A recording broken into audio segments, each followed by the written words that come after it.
বৃষ্টির সঙ্গে চট্টগ্রাম নগরীতে বাড়ছে ডেঙ্গু আক্রান্তের সংখ্যা। সাধারণ উপসর্গের পাশাপাশি শক সিন্ড্রোম নিয়েও আক্রান্ত হচ্ছেন কেউ কেউ।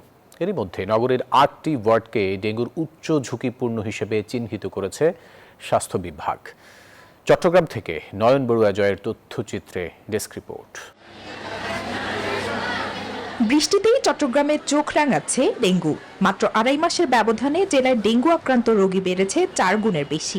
সবচেয়ে বেশি ভর্তি চট্টগ্রাম মেডিকেলে। মে মাসে যেখানে আক্রান্তের সংখ্যা ছিল ৩৭, সেখানে চলতি মাসে আক্রান্তের সংখ্যা ছাড়িয়েছে ১৭৪ জনের ওপর। বাড়ছে আতঙ্ক। দিন ধরে জ্বর পড়ে নেই, এখন পড়ছে এবং পরীক্ষা করাইছে, পরীক্ষাতে ডেঙ্গু ধরা খাইছে। চিকিৎসকরা বলছেন অধিকাংশ রোগী জ্বর, শরীর ব্যথা, দুর্বলতা নিয়ে ভর্তি হচ্ছেন। এছাড়া কেউ কেউ রক্তক্ষরণ, লো প্রেশার, ডায়রিয়া নিয়েও আসছেন। ডেঙ্গু রোগীর জ্বরটা দেখে অনেক সময় ডাক্তাররা বুঝতে পারেন।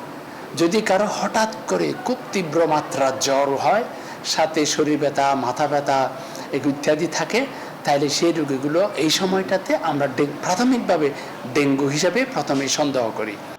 এদিকে চট্টগ্রামের স্বাস্থ্য বিভাগের জরিপে নগরের ৮টি ওয়ার্ডকে ডেঙ্গুর অতি ঝুঁকিপূর্ণ হিসেবে শনাক্ত করেছে স্বাস্থ্য অধিদপ্তর। এবং আমরা ৩টা ইন্ডেক্স ফলো করি। একটা হচ্ছে কন্টেইনার ইন্ডেক্স, আরেকটা হচ্ছে হাউস ইন্ডেক্স, একটা ব্রুটো ইন্ডেক্স। প্রত্যেকটা ইন্ডেক্সে স্বাভাবিক যে মাত্রা তার থেকে ২-৩ গুণ কিন্তু বেশি। সেই হিসেবে আমরা বলতে পারি যে ডেঙ্গুর সংক্রমণ এবার বাড়তে পারে, এবং আমরা যদি এখনই সচেতন না হই তাহলে কিন্তু আমাদের পরিস্থিতি অনেকটাই কঠিন হয়ে যাবে। প্রতি বছর জুন থেকে নভেম্বর এই সময়টাতে ডেঙ্গু সংক্রমণের হার বেশি থাকে। Desk report, news 24।